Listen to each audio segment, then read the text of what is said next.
Ketika Korea Utara meluncurkan percobaan roketnya ke arah Jepang kemarin, dunia intelijen pertahanan internasional menjadi ramai. Kita tahu Jepang negara yang paling gencar melakukan sanksi ekonomi terhadap Rusia sebagai pernyataan Jepang anti Rusia dan tidak setuju Ukraina dianeksasi oleh Rusia. Jepang punya sejarah panjang yang memang tidak suka Rusia. Dan kita tahu Korea Utara, pemerintahannya bisa berjalan panjang karena dua negara membuat Korea Utara ini sebagai benteng atas sekutu. Negara itu tadi adalah Rusia dan Tiongkok.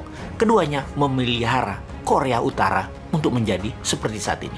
Begini, kita jabarkan tentang rencana Ukraina mau menjadi member NATO itu ibarat negara Meksiko menjadi anggota obornya Tiongkok.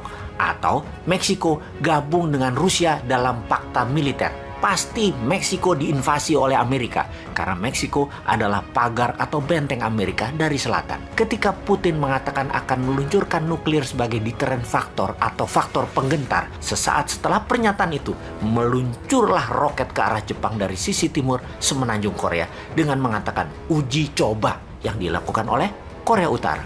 Padahal itulah deterrent factor atau kode keras. Don't mess around with Russia, wahai Jepang. Kata-kata tersebut keluar lewat Korea Utara, dititip oleh Rusia. Semakin menarik ini perang Ukraina karena Rusia main dua kaki dengan cantik. Sisi Eropa Timur dan sisi semenanjung Korea. Di sisi Natuna Utara, kayaknya dapat dipastikan Tiongkok saat ini sedang memanaskan engine perangnya di sana. Kapan ini menjadi bencana dunia? Kita sudah mengatakan jauh-jauh hari sejak tahun 2019, di mana Menteri Keuangan kita kan sama, dia juga. Kita mengatakan ubah strategi ekonomi bernegaranya karena ini bukan masa dunia dalam ekonomi normal. Ini dalam war. Maka ekonomi dan strategi bernegaranya harus berbasis warfare.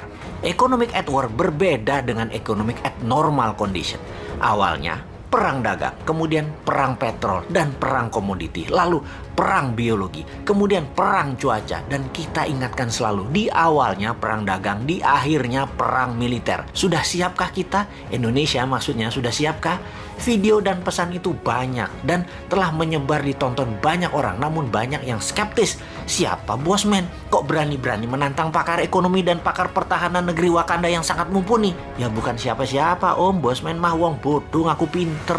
Hanya ada sedikit informasi, ya kita bagi ke masyarakat biar masyarakat yang menilai apakah benar akan ada perang militer, apakah benar akan minyak mentah ke $100, apakah benar BBM akan naik, listrik akan naik, harga pangan akan naik. Mending harga naik kalau ternyata stoknya nggak ada karena dunia perang. Semua negara nyetok buat rakyatnya. Wakanda adalah negara yang dibuat supaya menjadi negara pengimpor dengan rendahnya produksi. Maka sekarang stoknya tidak ada, bukan hanya mahal, tapi ya sudah. Semua sudah terjadi.